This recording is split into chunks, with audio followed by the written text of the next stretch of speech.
আজকে কেন জানি একদম উড়াদুরা কাজ করতে ইচ্ছে করতেছিল, তাই ভাবলাম যে একটু বেসিনটা এবং বেসিনের সামনে গ্লাসটা একটু ক্লিন করে নিই।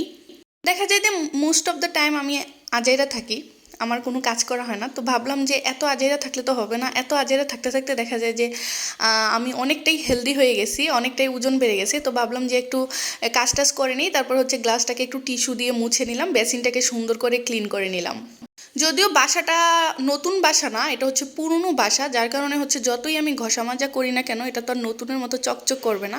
তারপরেও একটু তো ক্লিন হয়েছে, এতেই আমি খুশি। তারপরে পৃথিবীর সবচেয়ে বড় যে ঝামেলা সেটা কাপড়ের ঝামেলা। এই কাপড়গুলা ঘুরিয়ে ফিরিয়ে আপনারা কয়েকদিন যাবত দেখতেছেন, কারণ এগুলো আমি পরতেছি, ক্লিন করতেছি, গুছাচ্ছি, আবার পরছি, আবার ক্লিন করছি, আবার গুছাচ্ছি। এই অবস্থা।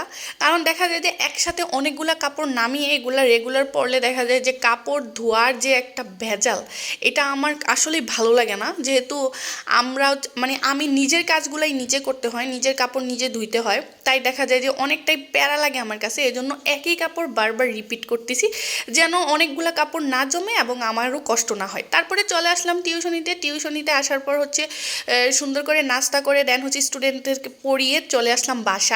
ওই দিন আমি অনেক পরিশ্রম করছিলাম, অনেক কাজ করছিলাম। কাপড় ধুইছি, কাপড় গুছাইছি, তারপর বেসিন ক্লিন করছি, গ্লাস ক্লিন করছি, তারপর আবার টিউশনিতেও গেছিলাম। তারপর এটা পরের দিনের ভিডিও। পরের দিন আমি একটু ব্রেকফাস্ট বানিয়ে নিচ্ছি, একটা ডিম পুস করে নিলাম, তারপর একটু রুটি ছেঁকে নিলাম। আর আমার রুটিগুলো এরকমই হয়, বাঁকা শাখা, গুল হয় না, হ্যাঁ, আঁকা বাঁকা হয়। তো যাই হোক, রুটি তো খেয়েই ফেলবো, এটা তো পেটেই চলে যাবে, এটা গুল হলে যে কথা আর আঁকা বাঁকা হলে একই কথা।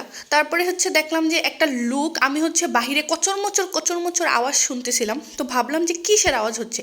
তারপর দেখলাম যে একটা লুক, আপনারা দেখতে পাচ্ছেন কিনা জানি না, ভিডিওতে ভালো করে নোটিস করলে বুঝতে পারবেন। তো আমি ওনাকে ফার্স্টে দেখে ভাবছিলাম মনে হয় চোর, আয় হায় রে, আমি তো ভয় পেয়ে গেছিলাম যে চোর আসছে চুরি করতে। পরে ওনাকে আমি গ্লাসের ভিতর থেকে ভালোভাবে নোটিস করতেছিলাম আর দেখতেছিলাম উনি আসলে কি করতেছে। পরে দেখলাম যে উনি আশেপাশে ময়লা আবর্জনা থেকে বোতল কুড়াচ্ছে, প্লাস্টিকের বোতল।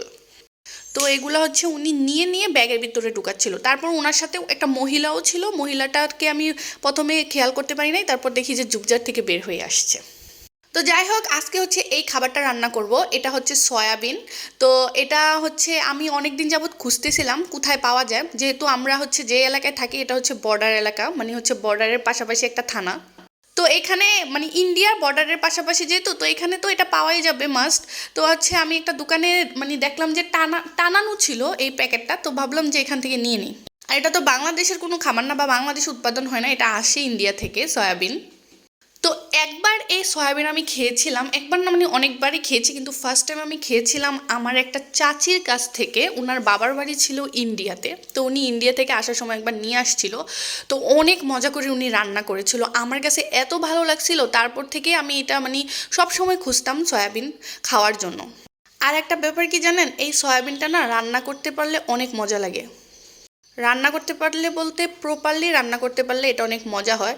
কিন্তু বিষয়টা আমি ওই দিন আসলে মজা করে রান্না করতে পারি নাই, কারণ দেখা যায় যে তেল মশলা ঠিকভাবে হয় নাই, তেল মশলা অনেক বেশি কম হয়ে গিয়েছিল। আমার উচিত ছিল আরেকটু তেল দেওয়া এবং আরেকটু বেশি করে মশলা দেওয়া।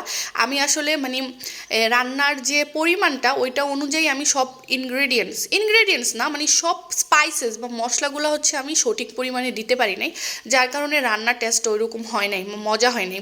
তো এরকমই আমি প্রথমবার কোনো কিছু রান্না করলে ওইরকম মজা হয় না।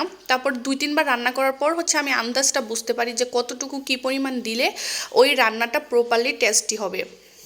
তারপর আমি সুন্দর করে এগুলাকে ভেজে নিয়েছিলাম, তারপর মশলার সাথে কষিয়ে নিলাম। যদিও মশলাটা একটু কম হয়ে গিয়েছিল, আর একটু বেশি করে মশলা আর তেল দিলে অবশ্যই এটা খেতে আরও বেশি মজা হতো। তো আমি ভাবছিলাম যে অনেক মজা করে রান্না করব। অনেকে এটাকে এই মাছের সাথেও রান্না করে, কিন্তু এটা নিরামিষ খেতেই অনেক বেশি মজা।